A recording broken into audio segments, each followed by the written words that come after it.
Hi guys, कैसे हैं आप लोग। मैं चंदन और पीसीएम टुडे चैनल में आपका स्वागत करता हूं। कोरोना से डरो ना, घर पर रहिए और सुरक्षित रहिए और मेरे वीडियो का लाभ लीजिए। तो मैं आप लोगों को आज जो पढ़ाने वाला हूं उस टॉपिक का नाम है कोप्लानरिटी। कोई भी 2 या 3 या 4 वेक्टर कब कोप्लेनर होगा, इसके बारे में हम लोग देखने वाले हैं। तो वीडियो स्टार्ट करने से पहले मैं बता दूं कि जो मेरे वीडियो को नए देख रहे हैं, कृपया लाइक, शेयर और सब्सक्राइब करें तथा साथ ही साथ बेल आइकन घंटी को दबाएं, ताकि आप लोगों को वीडियो का नोटिफिकेशन सबसे पहले आप लोगों तक पहुंच सके और मैं आप लोगों तक सारा वीडियो को भेजता रहूं। तो चलिए, मैं बिना टाइम वेस्ट के स्टार्ट करते हैं कोप्लानरिटी के बारे में। तो हम लोग सबसे पहले जानेंगे कि कोप्लेनर क्या होता है। कोई भी 2 वेक्टर को कोप्लेनर कब बोलेंगे, तो हम बोल सकते हैं कि यदि कोई भी वेक्टर सेम प्लेन में लाई करेगा तो उसी को बोलेंगे कोप्लेनर। और दूसरे वर्ड में यदि हम लोग बोलना चाहें तो बोल सकते हैं कि a system of vector is said to be coplanar if there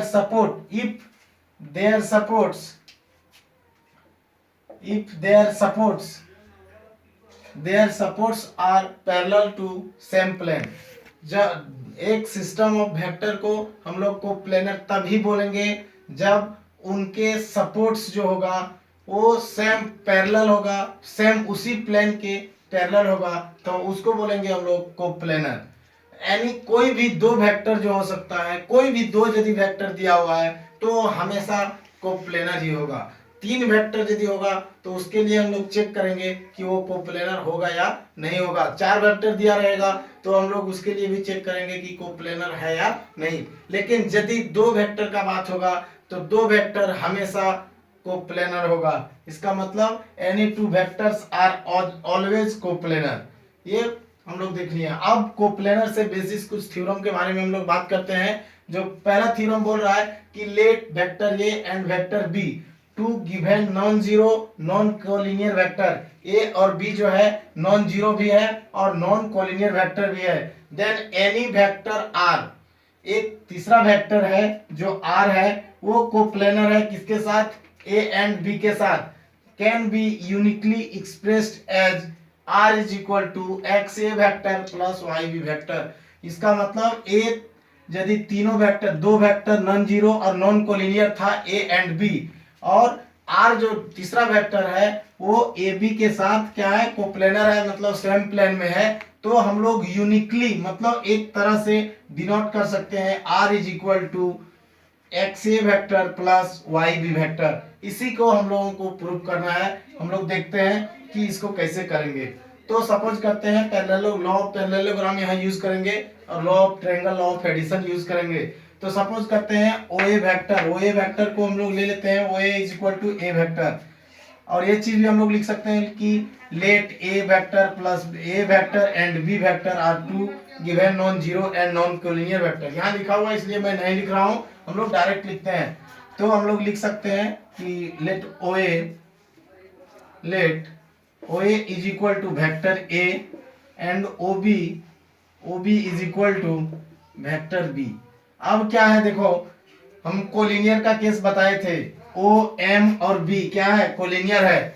तो हम लोग क्या लिख सकते हैं कि ए बी, यदि ए और बी यदि 2 कोलिनियर होता था तो ए इज इक्वल टू के टाइम्स ऑफ बी होता था। उसी तरह से ए ओ बी वेक्टर जो है और O M vector, O B और ओ एम वेक्टर दोनों कोलिनियर है, मतलब एक ही लाइन में लाइज कर रहा है एम बी और वो। तब हम लोग क्या लिख सकते हैं, ये यदि बी है, ओ बी का वैल्यू कितना है बी वेक्टर, तो ओ एम का वैल्यू वाई इंटू बी लिख सकते हैं। वाई क्या है, एक स्केलर है, के इंटू बी या तो एम इंटू बी लिख सकते हैं, क्योंकि ये फ्रैक्शन में भी हो सकता है। ऐसा नहीं है कि ये ज्यादा हो सकता है, ये इससे कम भी हो सकता है। वाई जो है स्केलर है, स्केलर मतलब फ्रैक्शन में भी हो सकता है, इंटीजर भी हो सकता है, निगेटिव भी हो सकता है, पॉजिटिव भी हो सकता है। तो ओ एम एंड बी तीनों क्या है, कोलिनियर है। इसलिए हम लोग क्या लिख सकते हैं कि O M is equal to O M vector is equal to Y into vector B.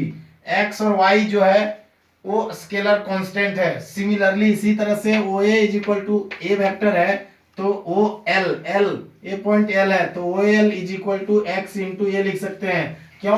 क्योंकि वो एल एंड ए तीनों पॉइंट कोलिनियर है, तो उसको कोलिनियर को स्केलर कांस्टेंट के रूप में लिख सकते हैं। तो हम लोग क्या लिख सकते हैं, O L is equal to O L vector is equal to X into vector A.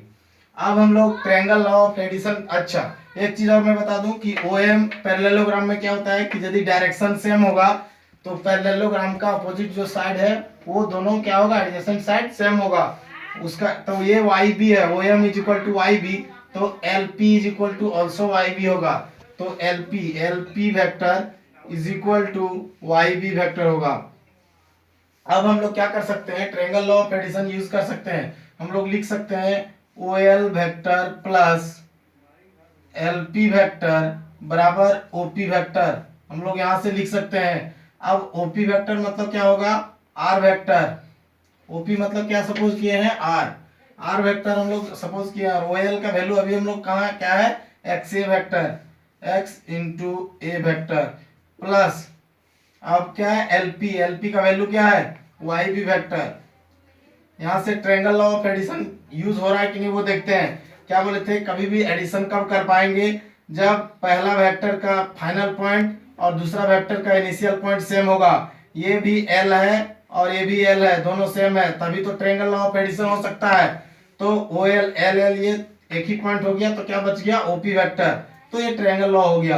अब हम लोग लिख सकते हैं कि R vector is equal to X into vector A plus Y into vector B.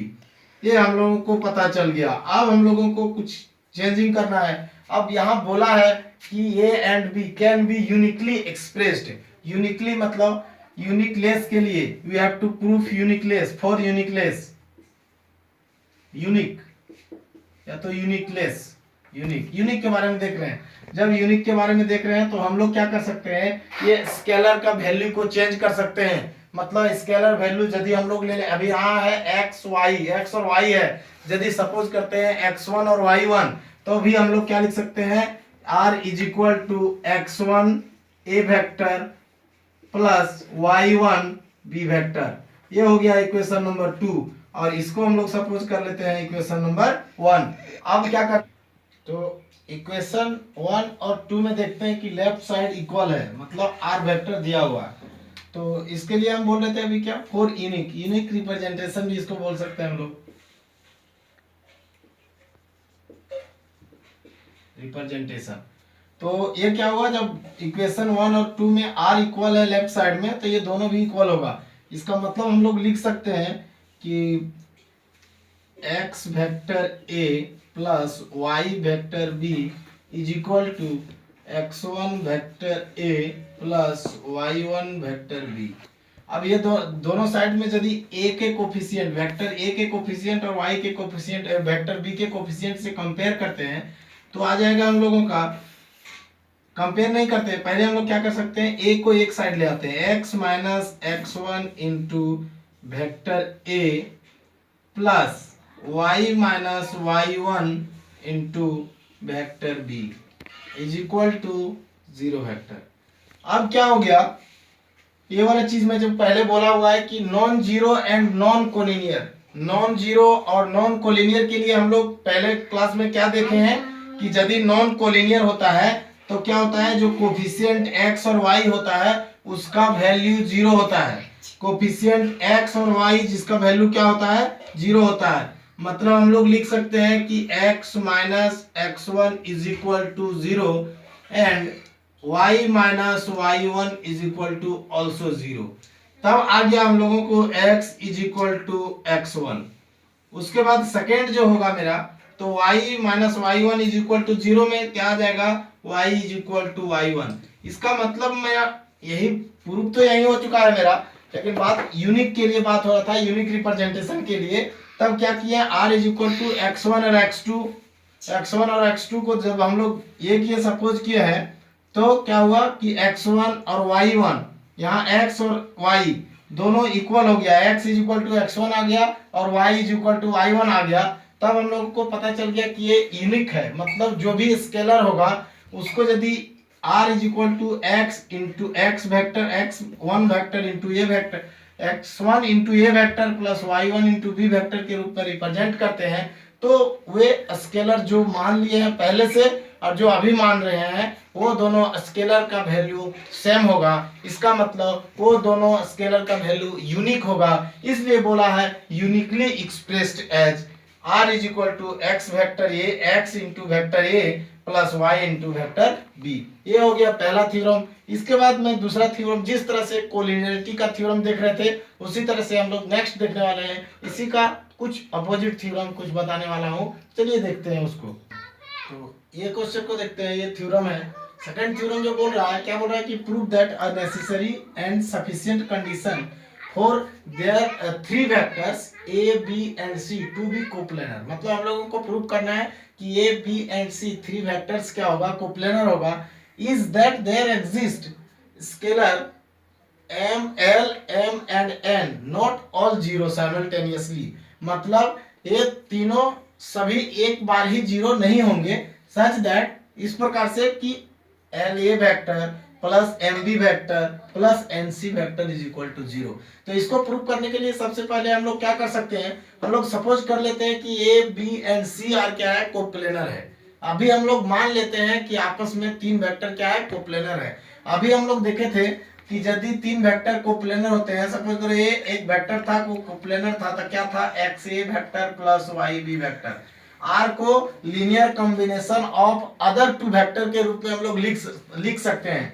तो ये जो तीनों वेक्टर है यदि कोप्लेनर है तो हम लोग ऐसा लिख सकते हैं, सी लेट, हम लोग क्या करते हैं पहले, let a b and c are coplanar. हम लोग देख लेते हैं कि सपोज कर लेते हैं कि a b and c are coplanar, तो हम लोग लिख सकते हैं कि एक कोई वेक्टर को दो अन्य दो वेक्टर के लीनियर कॉम्बिनेशन के रूप में हम लोग लिख सकते हैं।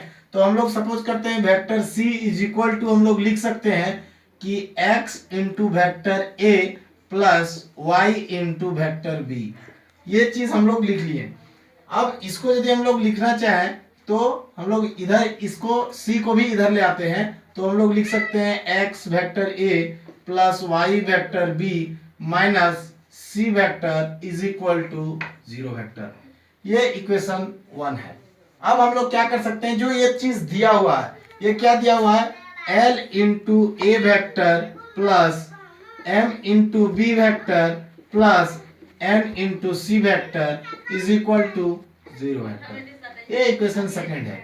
अब ये दोनों को यदि आपस में कंपेयर करते हैं, ए बी एंड सी के कोफिशिएंट को देखते हैं, तो हम लोगों को यहाँ से पता चल जा रहा है कि L इज इक्वल टू हम लोग को पता चल गया x, m is equal to पता चल गया y और n इज इक्वल टू क्या पता चल गया, देखो यहाँ प्लस है यहाँ माइनस है और यहाँ कुछ नहीं है तो 1 है, यहाँ 1 है, तो क्या होगा, n का वैल्यू कितना होगा, -1 होगा।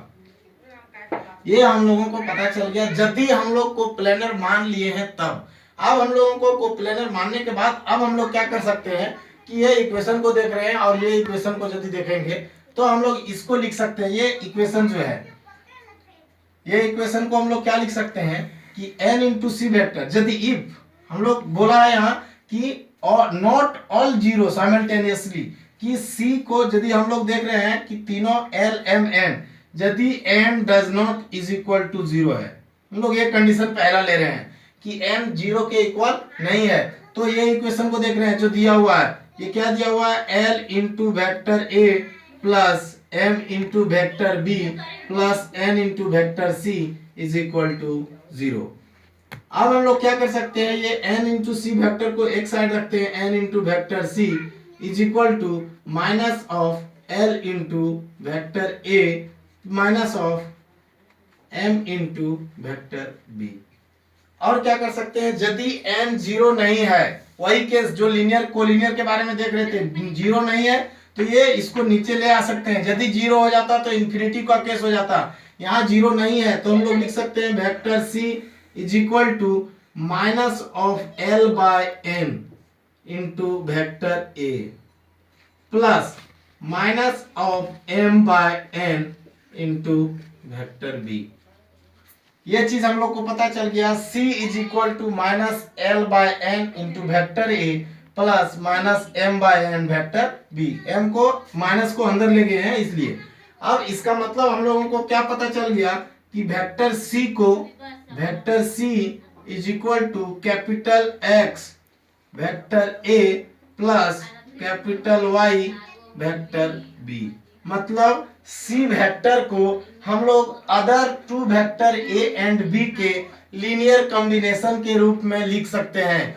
यदि लीनियर कॉम्बिनेशन के रूप में लिख सकते हैं तो थ्योरम नंबर 1 से हम लोग जान रहे हैं कि ये तीनों वेक्टर आपस में क्या होंगे, कोप्लेनर होंगे। तीनों वेक्टर को आपस में हम लोग क्या बोल सकते हैं, कोलिनियर कोप्लेनर। तो यहां से हम लोग बोल सकते हैं कि C is in linear combination of B and A vector. तो क्या हो गया, तो देयरफॉर हम लोग लिख सकते हैं कि ए vector, B vector and C vector are coplanar.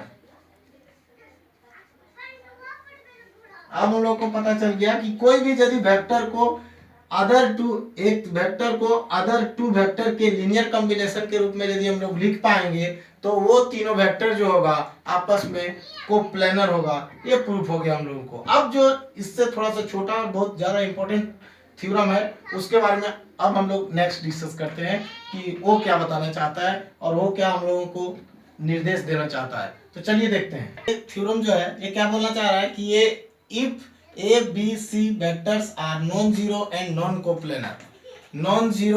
non-coplanar and x, y, z are three scalars, then xa vector plus yb vector plus zc vector is equal to 0 vector. This implies that x is equal to y is equal to z is equal to 0। मतलब ये बोलना ये चाह रहा है कि यदि x is equal to y is equal to z is equal to 0 है, मतलब स्केलर्स का वैल्यू 0 है, तो वो क्या होगा, नॉन कोप्लेनर होगा। यही चीज हम लोगों को प्रूव करना है। या तो ये भी बोलना चाह रहा है कि यदि नॉन कोप्लेनर है, कोप्लेनर नहीं है, तो स्केलर्स का वैल्यू क्या होगा, 0 होगा। यही चीज बोलना चाह रहा है। उसी तरह से जो पिछले हम लोग देखे थे कोलिनियर के केस में, तब भी हम लोग देख रहे थे एक्स और वाई का वैल्यू यदि 0 हो रहा था तो वो नॉन कोलिनियर हो रहा था, और नॉन कोलिनियर था तो एक्स, वाई और जेड का वैल्यू भी 0 हो रहा था। तो इसमें से हम लोग इसका यदि हम लोग प्रूफ देखना चाहेंगे तो हम लोग क्या लिख सकते हैं यहाँ से कि x A vector plus Y B vector plus z c vector is equal to 0 vector. यहाँ से यदि हम लोग ऐसा लिखना चाहें कि सपोज करते हैं लेट हम लोग करते हैं कि x does not is equal to 0। हम लोग क्या सपोज कर रहे हैं कि x 0 के इक्वल नहीं है। x यदि 0 के इक्वल नहीं है तो क्या कर सकते हैं हम लोग कि x into A vector is equal to minus of y into b vector minus of z into c vector. अब क्या कर सकते हैं हम लोग कि ए वेक्टर इज इक्वल टू लिख सकते हैं माइनस वाई बाई एक्स और b vector plus minus z by x into vector c. अब ये पता चल गया। सपोज करो इसको हम लोग मान लेते हैं vector a is equal to, इसको मान लेते हैं यदि हम लोग capital x into vector b plus capital y into vector सी।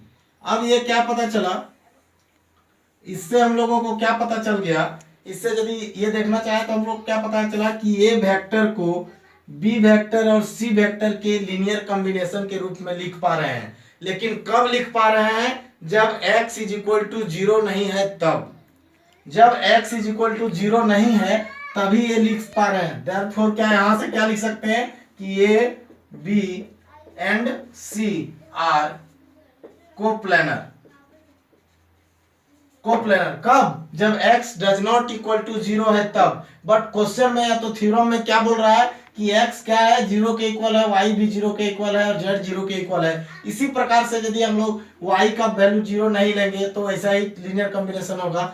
z के लिए भी ऐसा ही सिमिलरली करते जाएंगे। लेकिन हम लोग को फाइनल यही पता चला है कि यदि ये x y या तो z 0 के इक्वल नहीं है तभी कोप्लेनर होगा। लेकिन यहाँ दिया हुआ है कि x y और z 0 के इक्वल है।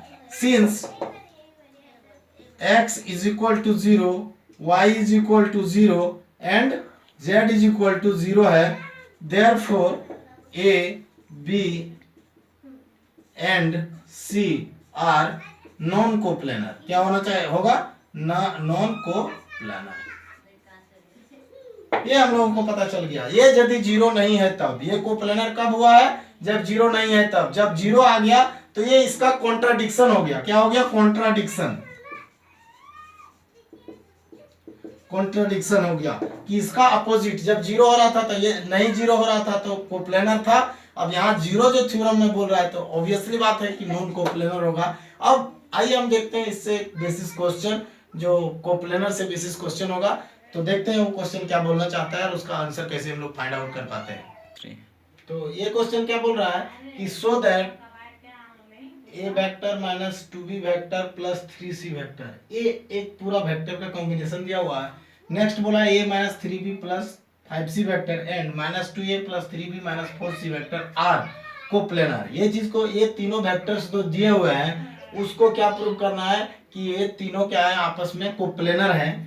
कब, where a b and c are non coplanar. A b c non coplanar है लेकिन ये सब कोप्लेनर है, ये कॉम्बिनेशंस है वो कोप्लेनर है। इसके बारे में प्रूव करना है। तो हम क्या बोले थे, कोई भी चीज को यदि कोप्लेनर हम लोग को प्रूव करना है, यदि कोप्लेनर हम लोग प्रूव कर पाएंगे कैसे, कि कोई भी एक वेक्टर, तीन वेक्टर में से एक वेक्टर को अन्य दो वेक्टर के लीनियर कॉम्बिनेशन के रूप में यदि लिख पाते हैं तो उसी को हम लोग बोलेंगे कोप्लेनर वेक्टर। तो लेट हम लोग क्या कर सकते हैं, यहां से हम लोग लिख सकते हैं, इसका सॉल्यूशन में हम लोग लिख सकते हैं, या तो प्रूफ कर सकते हैं। कैसे प्रूफ करने के लिए हम लोग कर सकते हैं कि तीन vector, A vector B vector and ये टोटल वेक्टर, हम लोग A vector minus 2b vector plus 3c vector is equal to, हम लोग क्या लिख सकते हैं, x इंटू ए vector minus 3b vector plus 5c vector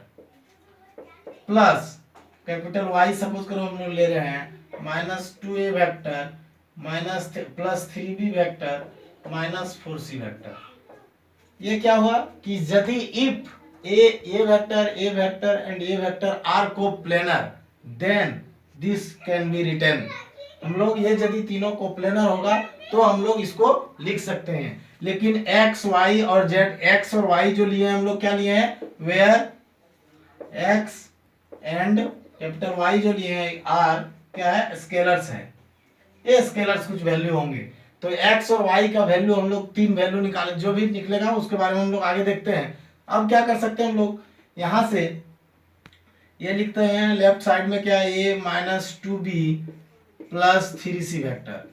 अब यहाँ जो है x और y को, ये a वेक्टर को एक साथ में लिखते हैं। तो हम लोग x का कोफिशिएंट क्या है यहाँ a, तो x का a का कोफिशिएंट x है। देखो ये a को मल्टीप्लाई करेंगे x वेक्टर से, ये वेक्टर को x से तो x होगा, तो a को कॉमन लेंगे x, और यहाँ भी a है तो a को क्या माइनस 2a माइनस 2 और ये क्या होगा y, ये 2y आ गया मेरा, और ये किसका मल्टीप्लाई होगा, वेक्टर a का। मतलब वेक्टर a को कॉमन ले रहे हैं ये दोनों से मिला करके। अब क्या करेंगे, b को कॉमन लेंगे। यदि हम लोग b को कॉमन लेंगे तो यहाँ क्या है माइनस 3x, ये क्या होगा माइनस 3x, ये यहाँ प्लस दे देते हैं माइनस 3x, और यहाँ से b का वेक्टर क्या होगा प्लस 3y, ये माइनस 3x और plus 3y into vector of b vector minus 3x plus 3y d vector. और यदि c के लिए लेंगे तो क्या आ जाएगा प्लस 5x, ये क्या है 5c है ना, तो 5x, और यहाँ से क्या हो जाएगा minus 4y into vector c। अब क्या करते हैं हम लोग, ये जब चीज हम लोग को पता चल गया तो अब यहाँ a का कोफिशिएंट कितना है 1 है, b का कोफिशिएंट कितना है माइनस 2 है, और c का कोफिशिएंट कितना है 3 है, जो भी है। तो अब क्या करेंगे हम लोग कि a equating the coefficient of vector a, vector b and vector c, हम लोग लिख सकते हैं यहाँ equating the coefficient of vector a, vector b and vector c both side, दोनों साइड में वेक्टर ए, वेक्टर बी और वेक्टर सी के कोफिशिएंट को यदि हम लोग इक्वेट करते हैं तो हम लोग लिख सकते हैं x minus 2y is equal to 1। दूसरा इक्वेशन क्या हो सकता है कि -3x plus 3y is equal to -2। तीसरा इक्वेशन क्या हो सकता है कि 5x minus 4y is equal to 3। अब क्या करेंगे, हम लोग दो इक्वेशन को सॉल्व कर सकते हैं। कोई भी दो इक्वेशन को यदि हम लोग सॉल्व करते हैं, सपोज करो इसको सॉल्व करें या इसको सॉल्व करते हैं। इसको मान लेते हैं सपोज करो इक्वेशन नंबर 1, इसको मान लेते हैं इक्वेशन नंबर 2 और इसको मान लेते हैं इक्वेशन नंबर 3। अब क्या करने वाले हैं हम लोग, फाइनली करने क्या वाले हैं कि एक इक्वेशन 1 और 2 को हम लोग सॉल्व करेंगे और फाइंड करेंगे x और y का वैल्यू। इसमें दो क्या है, दो जो वेरिएबल है x और y दोनों का वैल्यू हम लोग को निकल जाएगा दो इक्वेशन से। और x और y का वैल्यू यहाँ यदि पुट करेंगे और यदि ये सेटिस्फाई करेगा तीसरे इक्वेशन को, तब हम लोग बोल सकते हैं कि this vector and this vectors are coplanar to each other. हम लोग क्या करेंगे, पहला कि ये दोनों इक्वेशन को सॉल्व करेंगे और दोनों इक्वेशन को सॉल्व करने के बाद x और y का वैल्यू जो निकल के आएगा वो x और y का वैल्यू इस इक्वेशन में पुट करेंगे। यदि इस इक्वेशन को सेटिस्फाई करेगा, मतलब x का वैल्यू यहाँ पुट करेंगे और y का यहाँ, ये दोनों को सॉल्व करने के बाद यदि 3 के इक्वल आ जाएगा तो हम लोग बोल सकते हैं कि x और y एग्जिस्ट कर रहा है। हर इक्वेशन में x और y का वैल्यू सेम हो रहा है। जब x और y का वैल्यू हर इक्वेशन में सेम हो रहा है तो ए वेक्टर को linear combination of other two vector के रूप में लिख पाएंगे, क्योंकि x और y का वैल्यू हर के लिए सेम आ रहा है, हर तीनों इक्वेशन के लिए सेम आ रहा है। तभी हम लोग बोल सकते हैं कि आपस में this vector and this vectors are collinear. तो मैं इसको आज सॉल्व करने वाला नहीं हूं, आप लोगों को ये इक्वेशन को सॉल्व करना है और कमेंट में लिखना है कि ये इक्वेशन को सेटिस्फाई कर रहा है या नहीं। ये दोनों इक्वेशन को आप सॉल्व कीजिए और x और y का वैल्यू फाइंड कीजिए और x और y का वैल्यू इसमें पुट कीजिए और इसको सेटिस्फाई यदि हो रहा है, then only we can say that these three vectors are coplanar to each other, otherwise non coplanar होगा। तो आप लोग इसको सॉल्व कीजिए और कमेंट बॉक्स में लिखिए कि आपका सॉल्व हो रहा है, कोप्लेनर हो रहा है या नहीं हो रहा है। मेरे वीडियो के साथ लगातार बने रहिए। आप लोगों को धन्यवाद। और चलिए अब नेक्स्ट जो मैं अगला दिन का जो लेक्चर होगा वो बहुत ज्यादा इंपॉर्टेंट, हर बोर्ड के लिए, हर एग्जाम के लिए, हर कॉम्पिटिटिव एग्जाम के लिए, सब चीज के लिए वो इंपॉर्टेंट टॉपिक है जिसका नाम है direction ratio and direction cosines. Direction ratio और डायरेक्शन कोसाइंस के बारे में हम लोग देखने वाले हैं नेक्स्ट लेक्चर में। मैं इतना बता दूं कि जितना दूर तक मैं पढ़ा चुका हूं वो यदि आपके दोस्त और फ्रेंड कोई है तो उसके साथ शेयर कीजिए। ये लिंक को वीडियो के लिंक को शेयर कीजिए, उन लोगों को देखने बोलिए। और आप हर बुक से, कोई भी बुक, आर.डी. शर्मा हो, आर.एस. अग्रवाल हो, के.सी. सिन्हा हो या एनसीईआरटी का बुक हो, जितना दूर तक मैं पढ़ा चुका हूँ कोप्लानरिटी तक, वहां तक आप क्वेश्चन को सॉल्व करने का कोशिश कीजिए, ट्राई कीजिए। यदि नहीं होता है तो कमेंट बॉक्स में लिखिए कि ये क्वेश्चन सॉल्व नहीं हो रहा है, उसके बारे में हम आप लोगों को बताऊंगा। और